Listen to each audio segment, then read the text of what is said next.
Whoa! We're here. Okay, Yay. Hey. Yay. Yay. Welcome to the post iPhone launch episode of Dark Mode.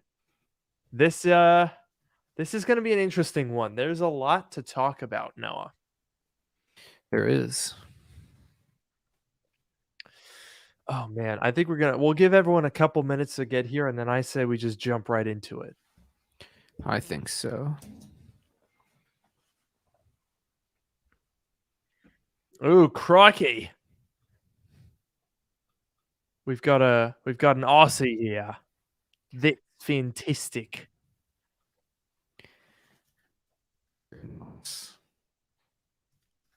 We've got a Marylander here.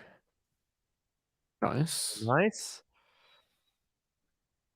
Monty Python narrator, and there was much rejoicing. Yes, very true. It is time to rejoice.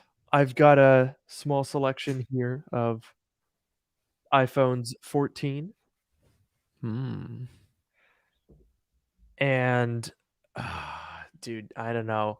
It's been a very weird couple of days. Well, 2 days. Since Really? phones. Yeah. Yeah. It is something, I'll tell you.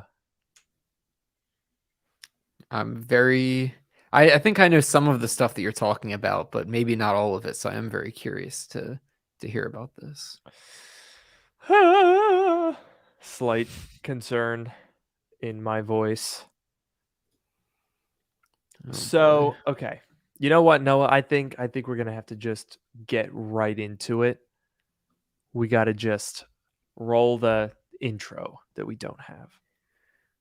I think so. All right, let me know when you're ready. Go for it. I'm bluffing. I wasn't ready. Okay. Oh, I'm ready now. okay. Welcome to Dark Mode, the podcast that brings you sage advice from two technology experts. And that's not just what we call ourselves, it's what our moms tell people when they're stuck on a dynamic island. I'm your host, Luke Miani. And I'm your host, Noah Rubin. On this show, we take questions from listeners, attempt to answer them to varying degrees of success, and maybe even have a laugh or two along the way, or a new iPhone or two along the way. Whoa. Oh, that was good. I was Thank not you. ready for that. That might be our laugh quota for tonight. Oh Oh no, boy. wait, hang on. I missed. I missed the record button. I wasn't recording. Oh no. All right, you know what? Caught it early.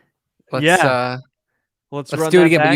you have to act surprised by when I say that. Like same Yeah, same yeah, thing. yeah. We're gonna do Okay. it identical. Just watch. Everyone's gonna think they're stuck in a time warp. Okay, you ready? Yes. Welcome to Dark Mode, the podcast that brings you sage advice from two technology experts.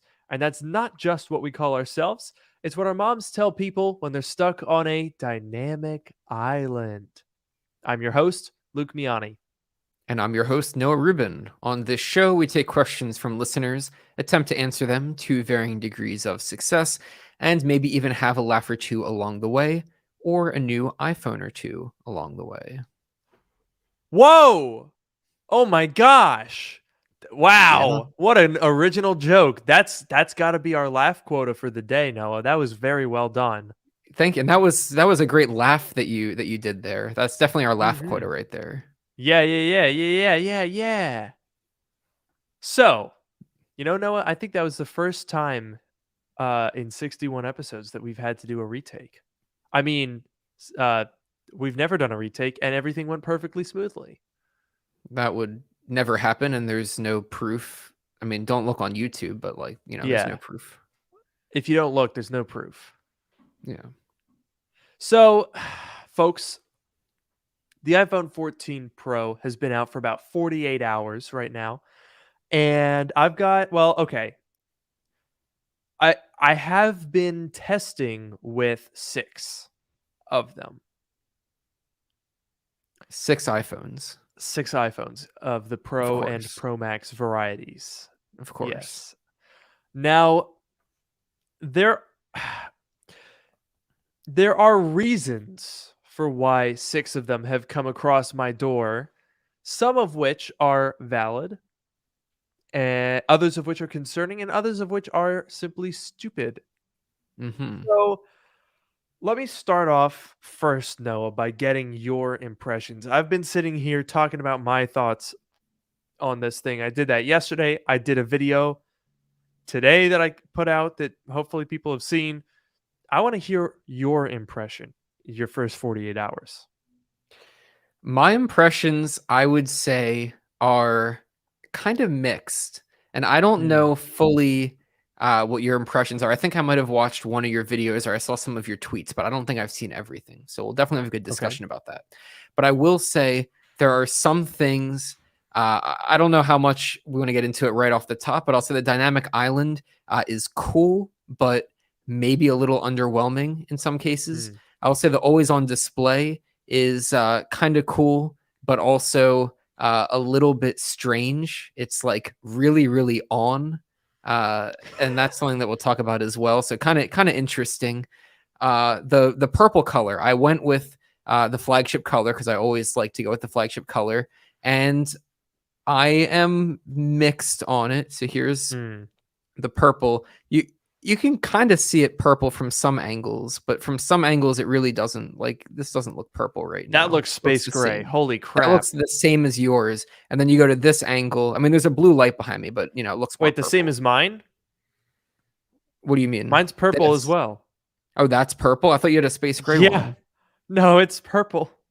Yeah, okay. There you go. There you go. So there we go. That's organic in the wild. Noah just didn't even notice that I was holding up the same exact phone that he has. Yeah, I thought partially because I thought you said that you were getting the space gray, but also like looking at that, it didn't look. I don't know. That definitely got me. First of all, I gotta correct you. It's not space gray anymore. That's gone. Oh yeah, it's space black. Yeah, of course. And so that I guess we can go into one of the first reasons why I've had 6 iPhones 14. I had initially got a gold phone because I did not like the purple, and I knew I was going to get the regular Pro in purple that I am probably going to sell, or I think my parents might need a new phone. But either way, I knew I was going to get one in purple. So I was like, okay, I am not a big fan of the purple. I already have one in purple.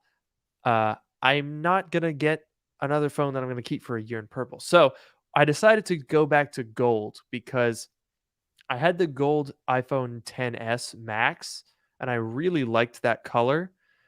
I guess that was their first flagship color since moving over to the notch design, right?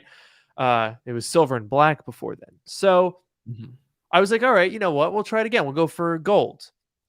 However, as I've been filming some of the other iPhones that I've come into contact with through Donglebook Pro, who's here helping me out with these reviews, he got the space black one. And I have to say, Noah, it's the best color. Wow. I was wrong. Look at this. Okay, this is the black one. Yeah. It's so stealthy and clean and just like it's darker than the previous colors on the 12 Pro and the 13 Pro, which were graphite. This is noticeably more just like matte black, and it is super tasty. I really hope it stays clean. I have put a matte screen protector on it, which I don't know if you can see there. It does make the camera and the Face ID sensor a little noticeable, but it keeps the screen really, really clean, and it feels really nice. So those are my 2 big things. I've been away from dark color phones, and I've never ever used a screen protector. But this year things are changing.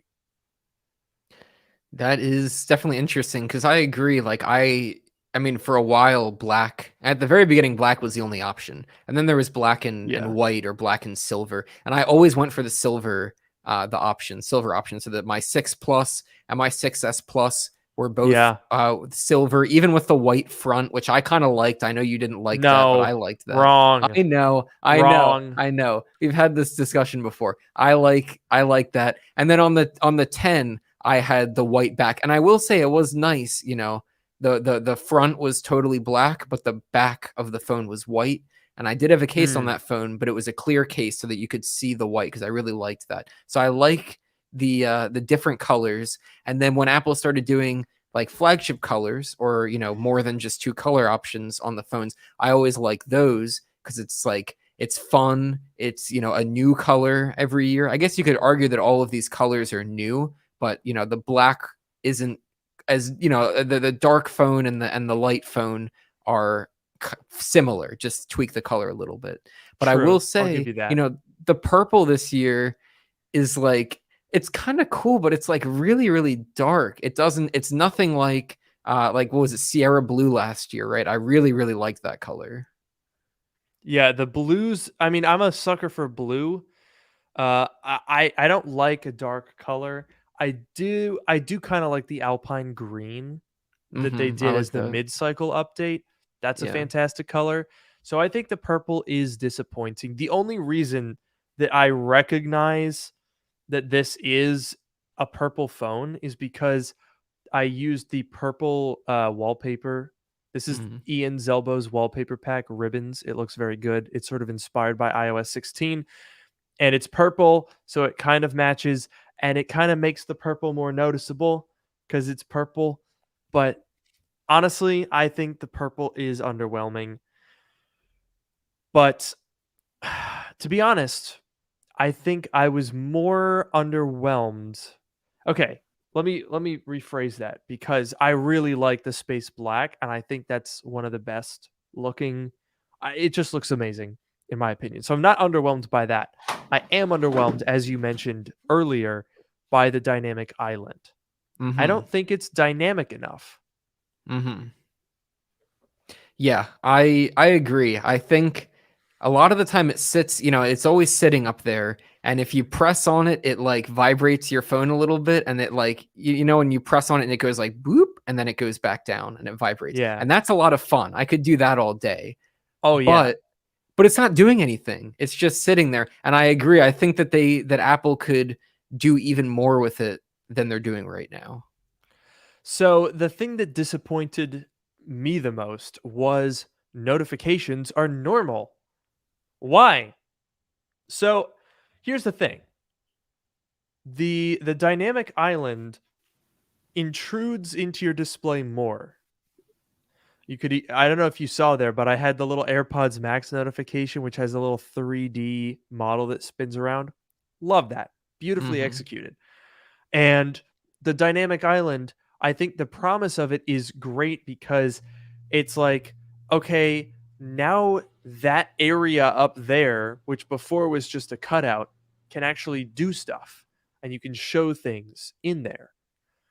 But notifications have not changed.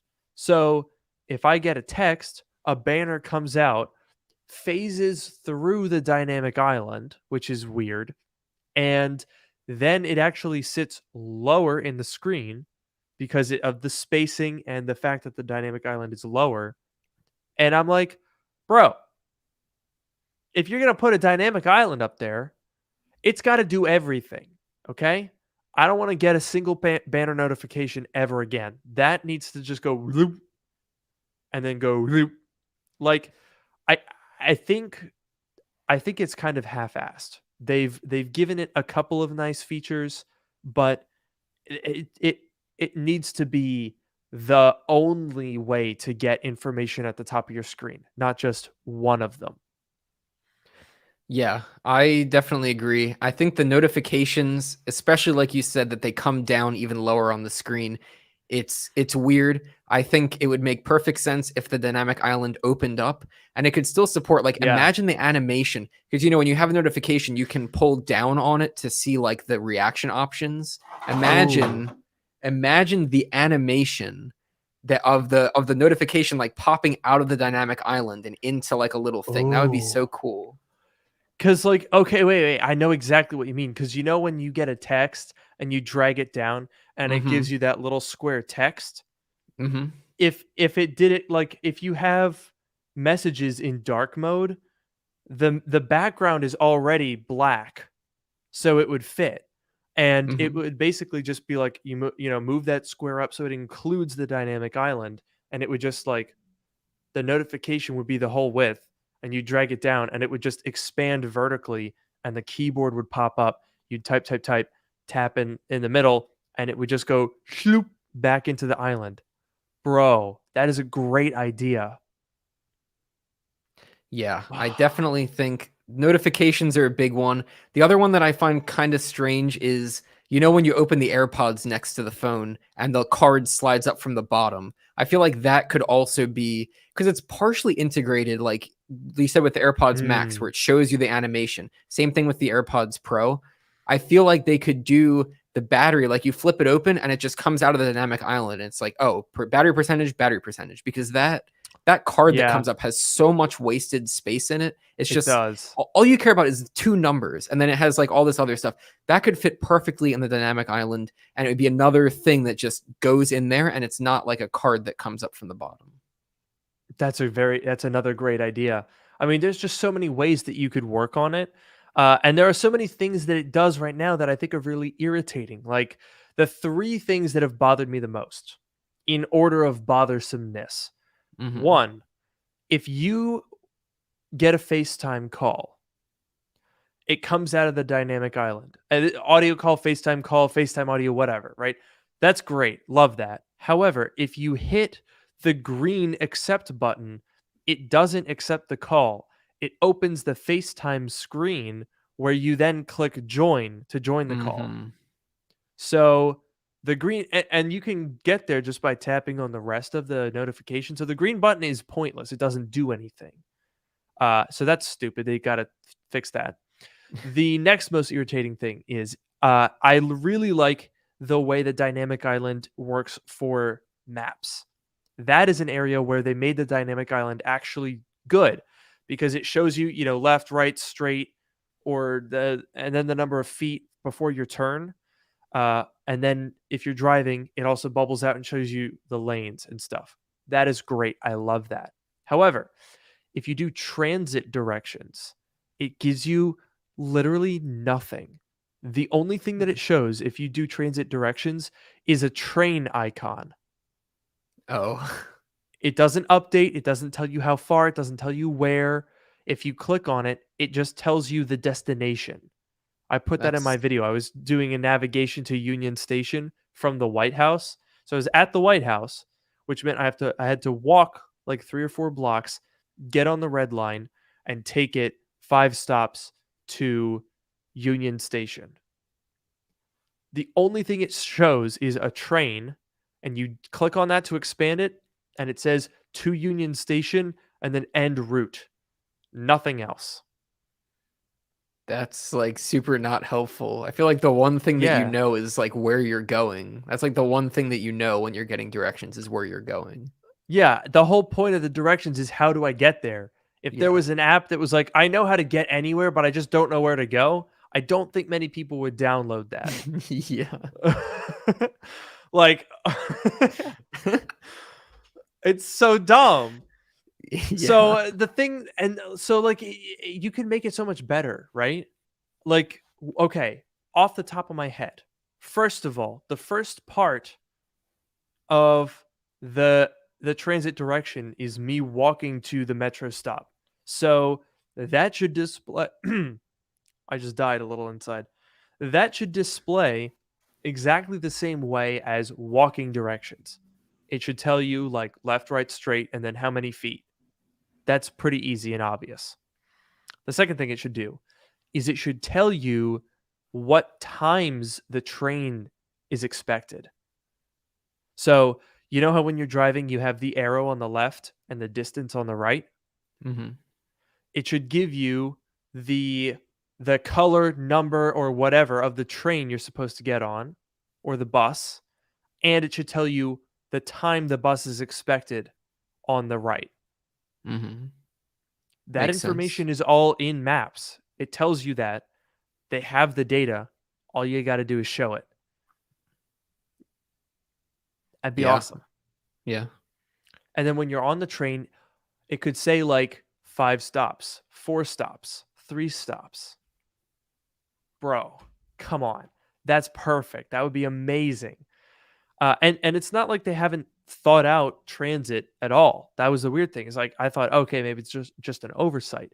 But when you actually get to the station in Washington D.C., we have smart trip cards that go in Apple Wallet. So you just tap your phone and boop boop, and you go. And when you do that, the card does this. It comes out of the dynamic island. The card recognizes, and then it does a little twirl. It like spins, it goes back up into the left corner of the dynamic island, and it displays the remaining balance on the card on the right side. It's It's pretty great. nice. That's So I'm nice. like, you come up with that, but then when I'm trying to actually go there, I just see a train. Come on. What the hell is that? Yeah, I think there are definitely some areas where the dynamic island is underutilized. And I guess the good news is that it's a software feature, Yeah. so these could be added in, future updates, hopefully minor updates as opposed to like next year, but you never know. You never know what Apple's going to do. Yeah, I mean, some of the things, oh, the most annoying thing, I forgot. So, one of my favorite features is also one of the most annoying features because oh god, please don't switch my AirPods over here. Uh, I'll hold it up here. You're playing music, right? I love that you get the album artwork and you get the little playing icon. And my favorite part is that you touch it and it pops out a little player and you hit pause, right? Oh my god, dude, we're down 3 of 6 wall panels already. That one did a flip off the wall. That was impressive. Just like the transit card does in the animation. Oh, yeah. So you pause your music, right? You exit out. But the problem is, if we wait just a second here, it goes away. Mhm. So if you're listening to music and doing stuff, it's great because it shows up right there. You can click it, you can pause. But after literally 5 seconds, it's now gone, and that means I can't get it back. I have to go to control center. So it eliminates control center only on one part of the interaction. And like it's still showing in the lock screen, in the always on display even as well. Look at that. Still shows in the always on display, but not in the island. That they just need to make it stay there for like 3 minutes, maybe. Something like that. Yeah, that was something that I also noticed in my time playing around with it. And it's kind of annoying because it's not like if there were something else that was going to go in there, that's one thing, but it just went Yeah, back to doing nothing. So what was the exactly. point of getting rid of it? Like I get that if you did something else, it could like replace that function, but the dynamic island wasn't doing anything. Like it doesn't really impact my using of the phone if I still see the album up there. If anything, it reminds me like, oh yeah, I'm still listening to music and what song it is. I don't know. Wow, 4 out of 6 already. Holy cow. Yeah, new Yeah, adhesive I gum. think so I saw on Twitter. I think I have some context, Noah, for why things are like this. Okay. I saw on Twitter the Apple employee responsible for the dynamic island tweeted on launch day like so happy to see my project make it out there.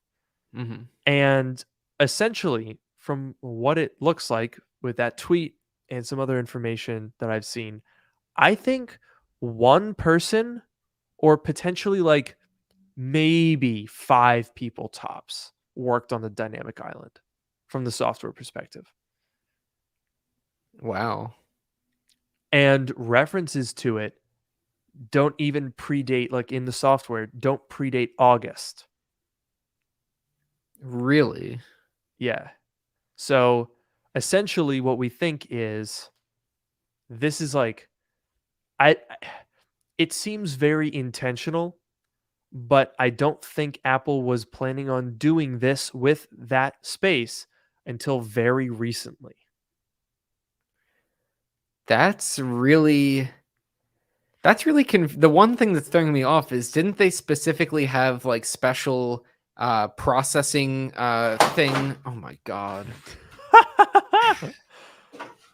It's funny, but like I wish it weren't so loud.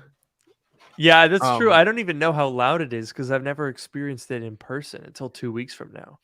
yes, well you will. But yeah, it's they have like that special part of the processor that handles the animations, right? Is that true, or is that like them like marketing talk, or like cuz that made it seem like it was much more planned out. Uh okay, I think it's probably marketing talk. Like there's not another GPU that does that. They just have like a certain cache that's like dedicated to that. Yeah. Like it's not that crazy to think that they could just like allocate a set amount of processing power to it without it being physically part of the chip. Because like the A16 chip is going to be in many phones, some of which won't have the dynamic island. So I don't know about that. Definitely sounds like marketing talk. Um, but I just thought it was very interesting given that it seems like a very, very small team worked on this, potentially even one person. Um, and I'm just like, first of all, I guess impressed if that is true. I hope that that person got an absolutely gigundo raise because that Uh-huh. pretty much made this whole generation. Um, like, wow. And I also hope that that person will talk to the rest of the iOS team and get them on board to start using this thing because it really just needs to replace every single like everything that goes in a status bar, everything that goes into a push notification, anything that pops up on the screen. It can all go up there. It's like the most versatile thing that they could do. Yeah, yeah. There's definitely more that they could do. And I guess like I would be kind of surprised from like, a software engineering perspective. Kind of surprised, not impossible, but just kind of surprised if it's such a small team. But I guess like Apple is very secretive. And so they would Mhm. definitely want the fewest people possible to know about this feature because it's like the big main feature. And obviously that worked because there were no the closest leaks that we got were that those two indicator lights were going to be inside of the thing. That was all we got, which is Yeah. basically nothing. So, from Apple perspective and being secretive, it makes sense that they would want it to be a small team, or that they wouldn't want to go to all of the different teams and tell them about it because that's more people that know, more potential for it to leak. I would still be Absolutely. kind of surprised if it was such a small team, but I guess I can understand, from both sides. I think we got to talk about the always on display next, huh? Seems I logical. think so. Yeah. Now, I think you probably have one of the better use cases for the always on display. Because for those of you who don't know, Noah loves to go on a good bike ride. I sure do. I do quite a bit of road biking, both for commuting and for, just for fun.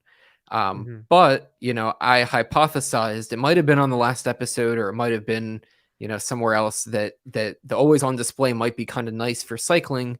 And I went on a relatively short ride yesterday, but just to try it out. And it was in fact pretty nice. And I made a tweet about it that some people seem to like. Some people, there's all the funny reactions. So I made a tweet where I had, my phone is mounted on a phone mount on my bike, and I just recorded a video biking with the always on display. And I said, it's nice to be able to check the time and notifications at a glance. And there were some funny comments about trying out, oh, you're going to try out crash detection next because you're going to crash your bike by looking down at your phone, which That's fair. as much as I did find that funny, I just want to say, I've biked a couple thousand miles and that's never been an issue. And Damn. Do you have an and odometer and on your bike? well, I track all of my bike workouts. Ooh, So okay. so I So do basically, I do know from the data that I've biked a few thousand miles. But I mean, people glance down, like you glance down if you're driving a car, there's usually a screen in front of your steering wheel. You glance down at that, or you have another screen, you glance down at it. You do a quick glance, and that's totally fine. I'm not talking about like staring down at my phone and like yeah. reading my notifications while I'm biking, but you take a glance down, it's okay. So I just wanted to say that. But it Hmm. is very nice to be able to see the time and to see if you have notifications. So if I wanted to pull over and respond to one, then I could do that. I'm not going to do it while I'm biking. I could pull over and do it. But it is very nice. And then someone else mentioned that Apple Maps has really nice integration with the always on display, which I haven't tried yet. I didn't even think about it, but I'll bet that would also be very nice too. So that's my use case. And I think it's actually pretty cool for that. Yeah, I've found so I did get a chance to try maps with the always on display, and I don't know. I think it was a little basic. I mean, it basically shows you the same information, but it kind of goes into a dark grayscale and it blurs out the whole map. So it's weird because it shows you like the directions and like the lanes and like how far it is and like what lane you need to be in at the top like it would normally. And then it shows you this like weird blurry blob, and then it shows you like the ETA at the bottom like it would normally. So it just kind of looks like I don't know. I mean, it gives you all the information and it does it without the screen being on. So that's better than it would have been before, where your navigation is just, full screen brightness, just absolutely demolishing your battery. Uh, so I guess that's good. But I would have liked maybe just like a little highlighted line, everything else dark. I think basically my take on the always on display is just that it's too on. Like, it just looks like I didn't turn my phone all the way off, and there's too much wallpaper, there's too many pixels lit up. I have found, especially on the 14 Pro, that depending on the circumstance, it does draw a noticeable amount of battery if you let it really go for a long time. So I've got a real long-term test going on a phone that has no background app refreshes. So it's only the always on display that's drawing power. And basically, we left it on for like 10 hours with always on display turned off, and it stayed at 100%. Didn't move at all. Then we left it overnight again this tonight with always on display on, and we kept a light on above it so it stays on. And it went down to like 84%. It's still going now. We're just still going. We're like 17 hours into this, and now it's at like 67%. Sorry, update. It's at 55% right Oh now. wow. After I guess it's almost 24 hours now. So like that's a long time, but Apple was like, "Oh, it doesn't drain the battery at all." That's physically not possible. It does drain the battery. Uh I don't think it's battery drain to the point that most would find it egregious, because realistically, we did a 10-hour test. Right now we're doing a 24-hour test. How often is your phone actually going to be face up on a table? I can't imagine it would be for that long, because like in a 10-hour test, if you have 6 hours of screen on time in your day, that means that you're either holding your phone or it's face up on a table. That gives you no time for your phone to be in your pocket or doing something else, or upside down on a table or anything. So I don't think that would actually realistically happen all that often.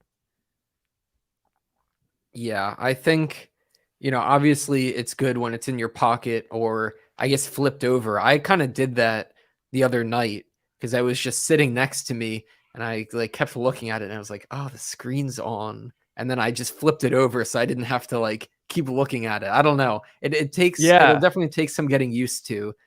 But I guess it's nice that you can sort of, do that if you don't want it to be on. Yeah, that's true. I mean, honestly, I'm considering turning it off because I have found the battery to not be super impressive this year. Have you had a chance to like get a sense of everyday usable battery life in I guess only 2 days, but what is your impression?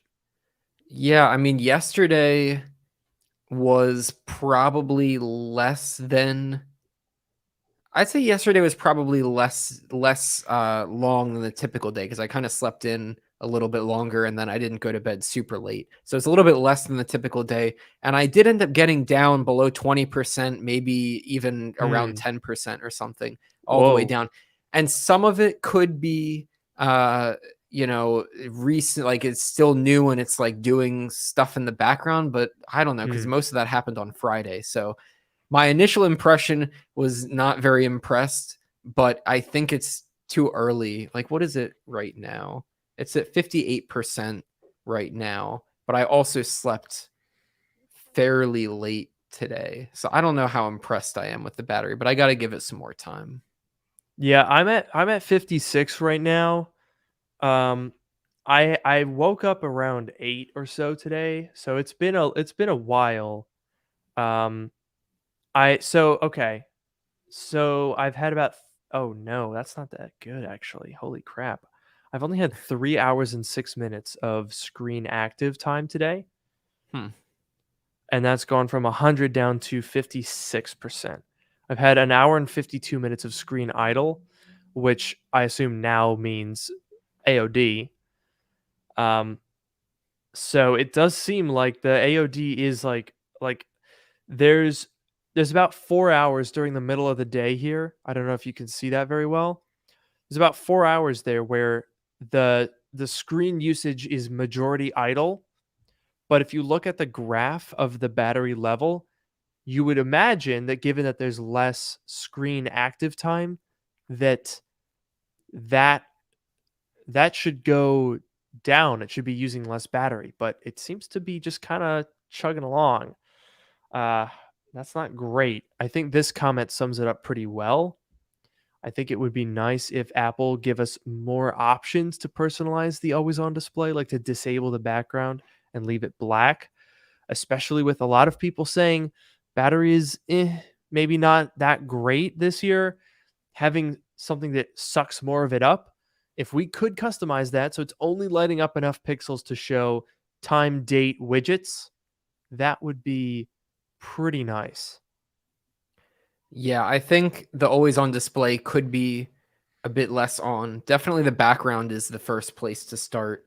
It is cool, when you lift it up and the picture kind of comes back in, but I think it would be better if it were black. And then maybe, I like that it shows the notifications, but maybe it could go into grayscale because the notifications, Hmm. like the little app icons or people pictures, whatever, are still colorful, and that's I think part of what's throwing me off. I feel like if it were in grayscale, then it would be more clear that it's off. And then when you lift it up and it comes into color, that could even look kind of cool. I wouldn't even mind having it just display a little grayscale like favicon. Hmm. Do you know what I mean? Like, I don't necessarily need to read the notification. It could just tell me that I have one from Twitter, or I have a message, or I have an email. Um, and that could just be like down at the bottom, just like a little thing with icons on it, maybe. I don't know. I think the AOD is a good feature. I think it's good to have hardware wise. You can turn it off, wait for the software to be better. I think it needs more software. I think it needs to have customization realistically. Um, but I think it does contribute to some of the slight woes that I have experienced with battery life. The biggest and most surprising one, Noah, was I was actually able to run a 12 Pro Max versus 13 Pro Max versus 14 Pro Max test. And the thing that made that test interesting was because Donglebook Pro he brought over some phones and they are effectively new. So we had fresh 100% batteries on the 12 Pro Max and 13 Pro Max. So it's a very even comparison.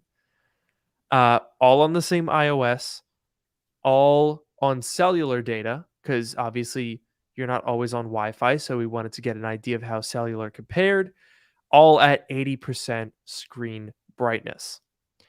Now, I did a 3-hour test, okay? And that was a 3-hour constant usage test. So I actually sat there for 3 hours and I did 30 minutes scrolling through TikTok, 30 minutes scrolling through Instagram, 30 minutes scrolling through Twitter, then Reddit, then TikTok, then YouTube. 3-hour test, actually using the phones, all three of them, for 3 hours. Take a guess, Noah. What do you think after 3 hours of cellular data usage, heavily video content?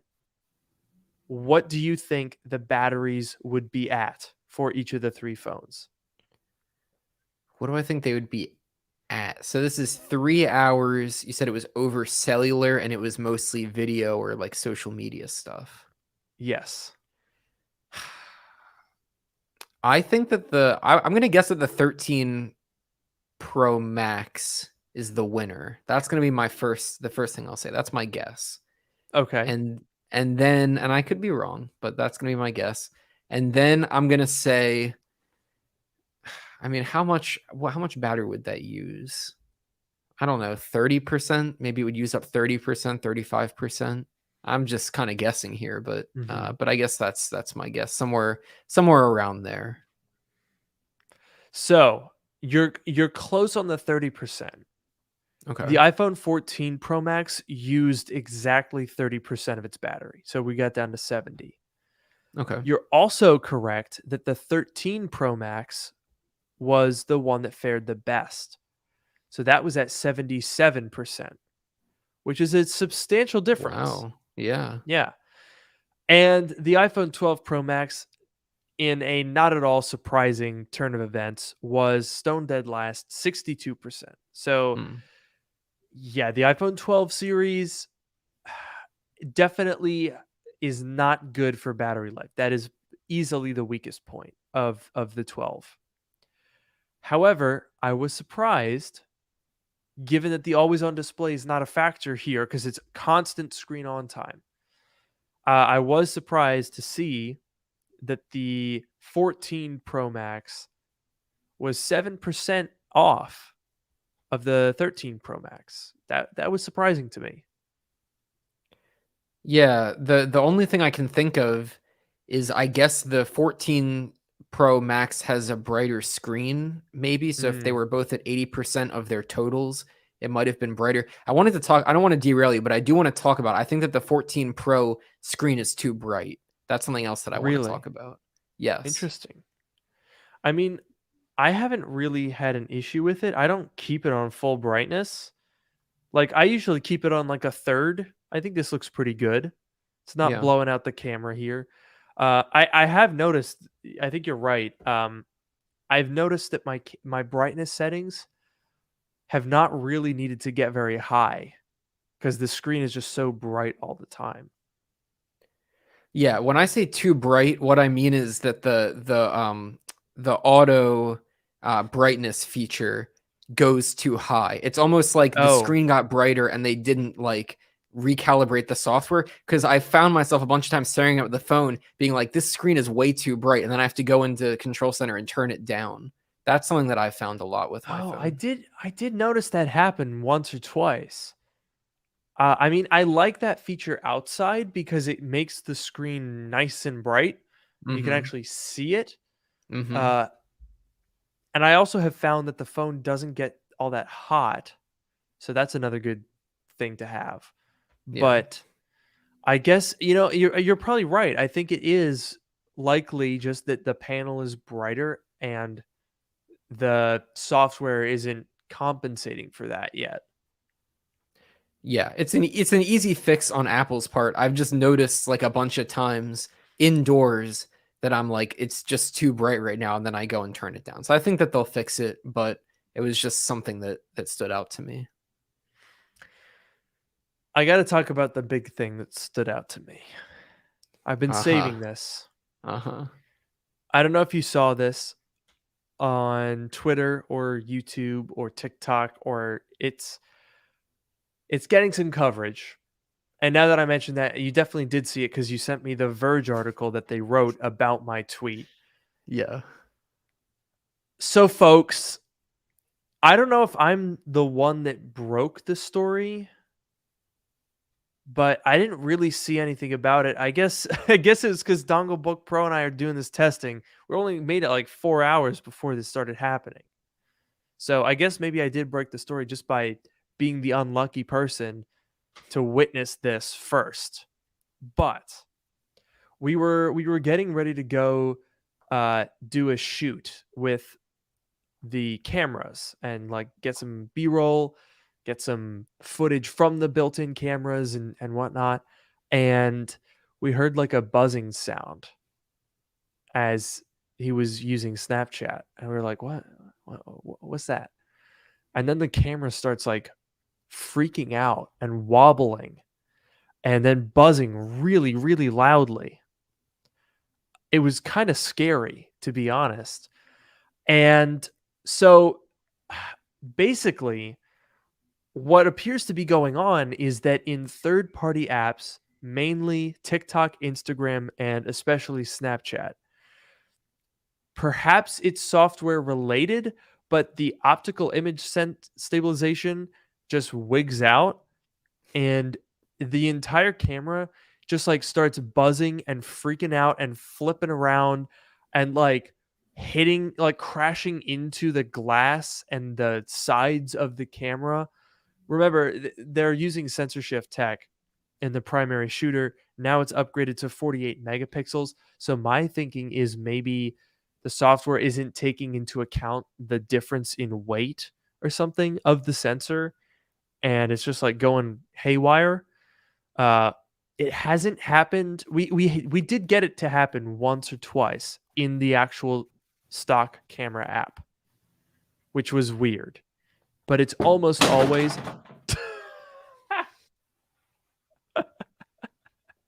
Did that hurt? Not really. For those Surprised me. listening, the wall panel just bonked Noah on the head as it fell. Yeah, it happens. But so yeah, so the camera goes absolutely ape shit, freaks out. It like buzzes, it makes weird robot sounds. You can see it moving. It's moving a lot. And I suspect that it's a software thing at heart that's making it freak out. But the result of that was we actually got damage to the sensor. And the focus, especially, stopped working very well. I couldn't focus on things that are close up. It was having trouble racking focus. And we even started to see some like vignetting on the edges of some of the frames. Like it got bad. The sensor shifted a bit much. That's really bad because I did see. I know Yeah. you sent me a video of it happening, and then obviously, I saw some news sites picked up on it as well. I tried it out on my phone. I haven't done much. I haven't used the camera much, but I wasn't able to get it. I have Instagram installed. That's the only one of those 3 apps that I have. But I tried it on Instagram. It didn't seem to be happening. I thought maybe I was hearing some kind of a noise, but maybe that was something else. I have to try more. But luckily not for me. But yeah, and it sounded like other people on the internet had reported a similar issue. So it definitely seems like, I guess, probably a software bug. It could very well be, the hypothesis that you put forward. But it is really like disappointing, or I don't know what the right word is, but like to have these fancy, these really nice new phones that just like destroy themselves, and then Apple has to replace them. So it's a shame. I guess that's what I meant to say. Yeah, I mean, we were able to get a replacement same day. We just like walked into the Apple store and got it switched out. So that was great. They just like immediately were like, "Oh, that's weird." Back it goes. But keep in mind that that's just on, we were on day 1. That was 24 hours into phone ownership when Hmm. you can very easily just, like, even if it wasn't an issue that they covered, you can just return the phone and buy another one. Like, it's still in the return window. So, like, it's just like, it's not something that you would want to have happen in a year and 1 month, right when your warranty runs out. You know, it's not ideal. You don't really want to see things like that happening that quickly into ownership of the phone, because to me that says, if it's not a software issue, or if it can't be solved with a software issue, then you're going to end up with a lot of phones going in to get their whole camera modules replaced, and that could just be kind of a pain in the ass.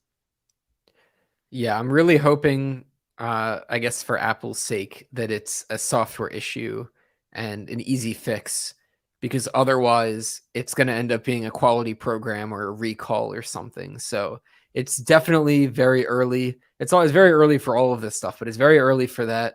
And we'll hope that it's not actually a hardware issue, but we don't know yet. And here's a good question, actually.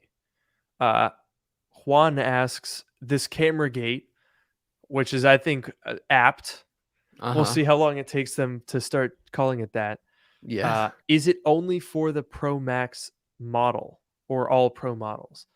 As far as I've seen, because I've been looking on TikTok and Instagram, and I'm starting to see that other people are having this issue. There's been a couple of videos that have gone, like, somewhat viral and garnered significant attention that show that happening. And as far as I can tell, all of those videos are with the Pro Max. Hmm. Almost all of it seems to be the Pro Max, but I did get a comment on my TikTok, um, that said that they had experienced it on the Pro. So I guess it's possible. I don't see why it wouldn't be. It's the same camera system. But as far as I can tell, it seems to be a Pro Max thing. Hmm. That is interesting. I guess on my Pro, I haven't experienced it, so there's some more anecdotal evidence for that claim. But would be kind of surprising if it's the same camera module, but could be a Pro Max thing. That's why I don't get the Pro Max. It's one of Hey, the reasons why I don't get the Pro Max. hey, how's your battery life, buckaroo? It's fine. How's your screen? It's too big.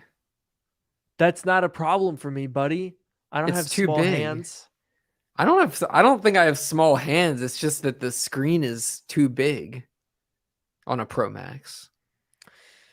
Okay, I'm going to concede to you, Noah, that in my time fiddling about with the regular 14 Pro, I really do like the size. It's it's like, it's one-handable for me. I can reach the corner, well, not the top right corner, but I can mostly reach most of the corners. Hmm. And it's very light, it's very small, it fits easily in pockets. I get it. All right. Look, that's not what it's about. Okay. It's not about practicality. It's not about cost. It's not about weight or size or any reasonable measure. Okay. I just want a big, juicy battery, a big, juicy screen, and that's it. I understand that.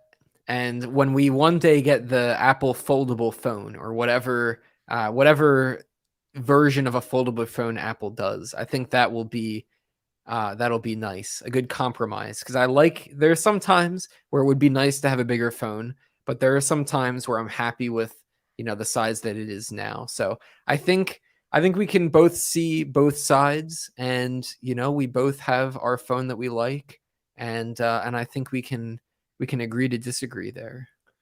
No, I don't agree. You're Okay, good. I wrong. was I was lying. I wasn't actually Yeah, gonna do that's that what I because you're thought, you son of wrong. a bitch. Yeah, I Come at just me, bro. What are you gonna do? Throw your tiny little phone at me? It's like the size of a paper clip. Yeah, you could use your phone as a shield and it would basically protect your entire body because it's so big. Yeah, that sounds like a great feature. Yeah, but it's not practical. Okay, it's very practical because you have to carry around a whole big shield. I've seen it, okay? You're always lugging around this big wrought iron shield. I don't need to do that. I just have my phone. All right? It honestly, That's look, this person said here you get used to the Pro Max size quickly. You, sir, should know that because you, contrary to your whole moral argument here, used to own the iPhone 6 Plus and the 6S Plus. And then you got the iPhone 10. I understand that. But when you then had the opportunity to go back to a phone with the same footprint as the 6 Plus and 6S Plus, but a larger screen, better battery, better everything, you said what? You said no. You're not going to do it. Why? Because you're a chicken. Yes, and I thank the iPhone 10 every day for showing me the light, the true perfect iPhone screen size. Once I went with that, I never went back. Well, I guess what you're saying is you sacrificed your morals. You had the opportunity when the iPhone 6 Plus came out. You could have said, that's a big phone. I don't need something that big. But you didn't because you knew that big was best. And then you switched because it was the only option to get the iPhone 10. And then you realized you were wrong. If the iPhone 10 had had a plus, you would have gotten the big one, and we both know it. Maybe that's true. Maybe that's true, but I still don't know if that could have been the bad ending. I think this was the good ending. Here's the thing that I'll say. When the iPhone 10 and on, the screen took up a larger portion of the front of the phone because the big chin and the forehead were gone, right? So in the earlier days, in the primitive times, we might even say, it made sense to get the bigger phone because the smaller phone was really small because of the chin and the forehead. But when we moved on to these civilized times, these modern times with these big, full screen phones, the larger size was no longer necessary, at that point, because we had, a good sized screen on a reasonable sized phone. And that was sort of really the change. That was where we entered the modern era of iPhones. Boo. No. The modern era is big is better. The iPhone mini failed because it wasn't big. We all want big phones. I want a 12.9-inch iPhone. Oh, yeah? Yeah. I'll have to sort of swap out my pants for more of an apron with just a big front pocket that I'll just tuck it into. But that's it. If there's a bigger size, I will take it. Why do you think foldable phones are going crazy right now? It's like, I want a phone that's so big that no reasonable person could actually carry or use it. So I got to fold it in half just to move it around. Bigger is better. First of all, I think that apron idea would be a great accessory for Apple to sell. But you know what? You should just go, why don't you buy a 12.9-inch iPad? Or you already have one. Take your 12.9-inch iPad and tape one of those mobile hotspot things to the back of it. And there you go. You got your 12.9-inch iPhone get a right cellular there. one. Or just I forgot that there's a cellular one. There you go. You don't even need it. There you go. Why aren't you doing that? You're all talk and you're no action. I want to see you do that. I want to see you carry around a 12.9-inch iPad as your main phone. That's my challenge to you right now. They don't have the apron in my size. No, you can. If I get you an apron that fits a 12.9-inch iPad, will you do it? My iPad isn't cellular. Yeah, that's what I thought. But I would. You would? Then just carry around your iPhone and use personal hotspot. See, but look, this is the thing, right? If you want a big screen on the move, you got to bring one with you. If I want a big screen on the go, it's already here. Look at that. But it's not that much of a difference. It is. Look at this.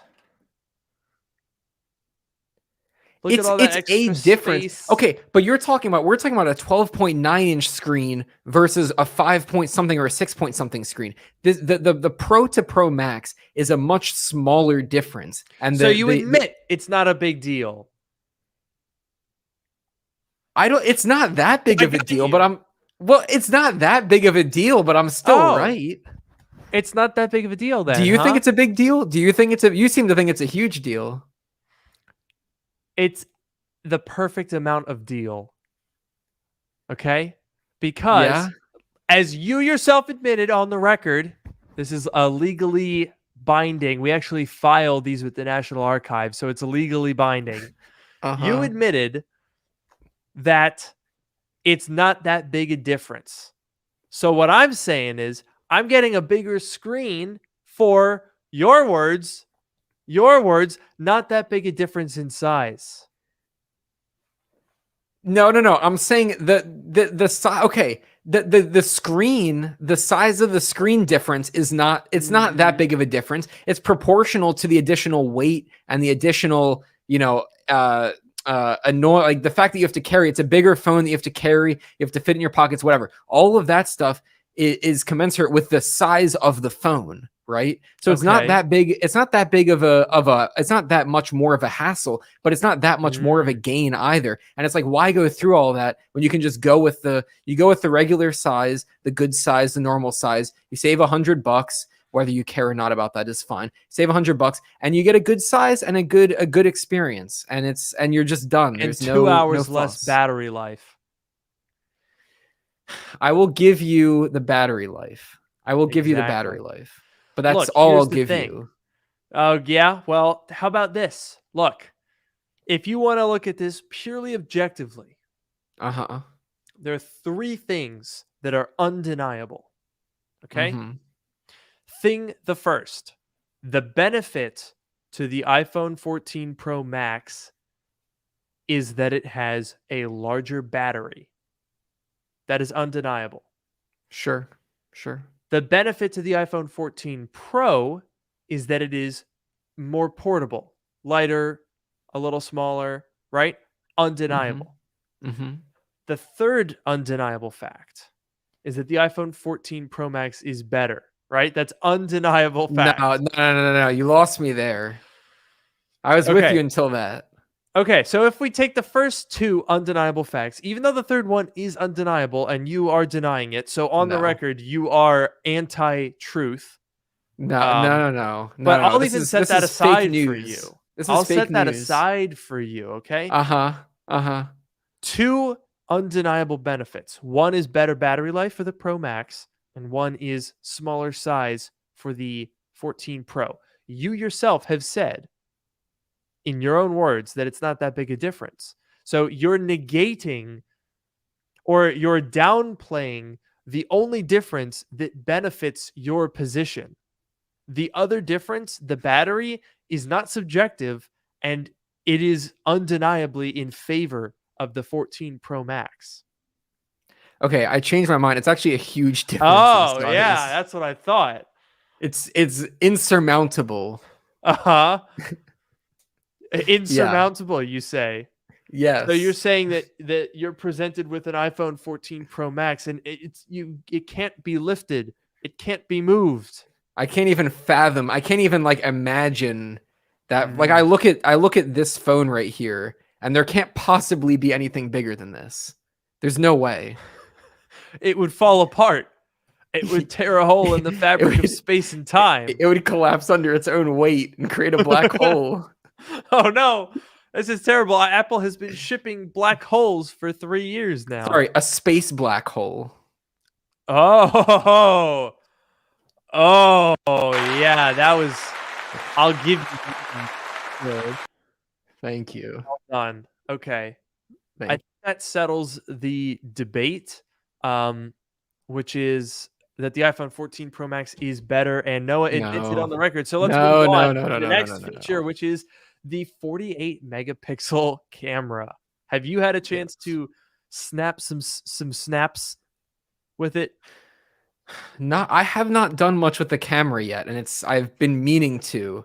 And I'm excited to see, the new 48 megapixel because I've heard that it makes a big difference.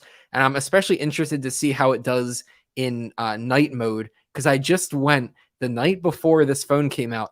I went to a park in San Francisco, and it's a really cool park with an amazing view of the entire city. But I tried to take some night mode pictures, and they turned out all right, but not super great. And I was thinking the whole time, like, man, I'll bet this phone is going to be a lot better for night mode. So I am really interested to check it out. I'm assuming you have gotten some experience with these cameras. Not a ton of experience with night mode because every time it's night, I've been doing battery tests on it. Yeah. So yeah, well, it's you do what you can, but I'll tell you what, Noah, What will you tell me? it's insane. It's absolutely this. I was skeptical. I had seen some initial cold water. People were like, "Oh, it's still an iPhone," or there's the fact that it uses the 12 megapixel resolution. Hmm. So it's not actually, technically a 48 megapixel photo all the time. Hmm. But holy moly, does it look good. I legitimately think that Apple has solved the one thing that I wanted them to solve, and that is the so-called like iPhone photo effect. You know how every year, no matter how good the iPhone photos are, they have that like grain and smoothing, that image signal processor look to them. Hmm. It's gone. Like it's legitimately, if I here look, I will show you this one photo which I took with the macro lens, which by the way, macro mode is way better now. It legitimately looks like a DSLR. Okay? Here it is. I'm not even going to show you uh that I'm not going to zoom in with the phone like by moving it closer cuz I can just zoom in on the screen here. This is a picture of a bee. You probably can't see that bee yet. Oh, wow. Look at that detail. That is unreal, dude. Look Wow. at Yeah. that detail. That's pretty impressive. It's pretty nice. Now, there is one thing that bothers me about macro mode, and that is that by default, Apple likes to switch those cameras up around automatically, which is dumb because why would you do that? Why would you want to use a cropped in ultra wide when you have a 48 megapixel sensor right there? So I was taking a bunch of photos of this bee. This is the one that I just showed you, which as we've seen has absolutely unbelievable amounts of detail. But the next photo that I took was this. What is this? Smudgy, chunky, lumpy mess. Yeah, I see that. It's not the 48 megapixel sensor is the best thing that Apple has ever put in an iPhone. It's truly unbelievable. I mean, look, here's a photo of some water, right? That looks like pretty detailed water. Let me zoom out for you. Like you can zoom so far in. There's so much detail. And yeah, this is 80 megabytes, but it's worth it. It's worth it. It's DSLR quality.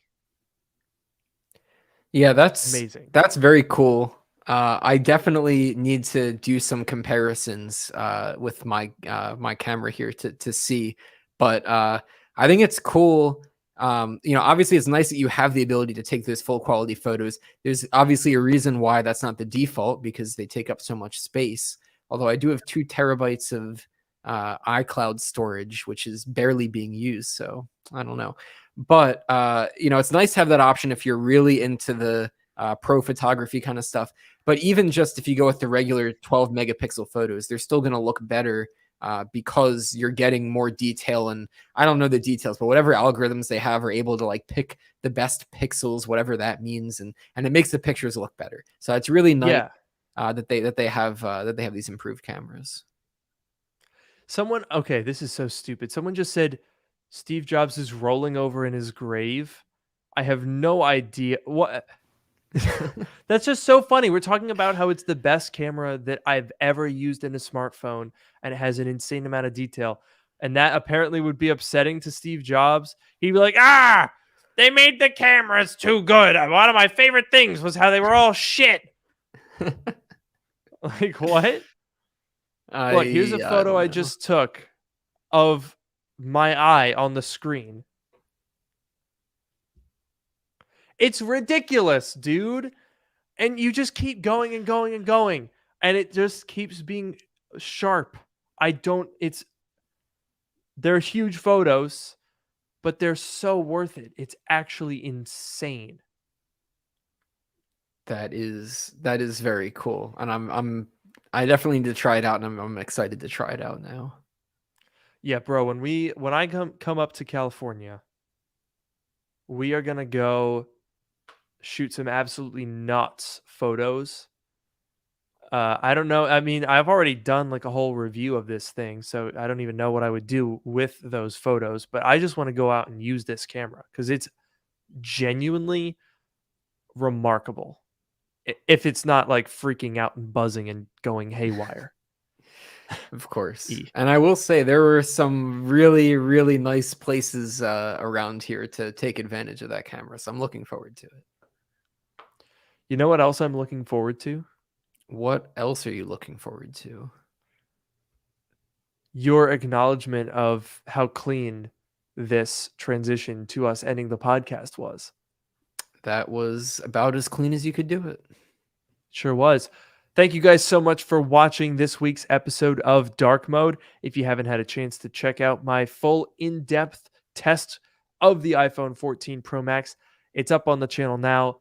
It's definitely worth a watch, if only just for that like crazy camera moment. It was really something. It certainly was. But I have been your host, Luke Miani. And I've been your host, Noah Rubin. We'll see you next week. Have a great night.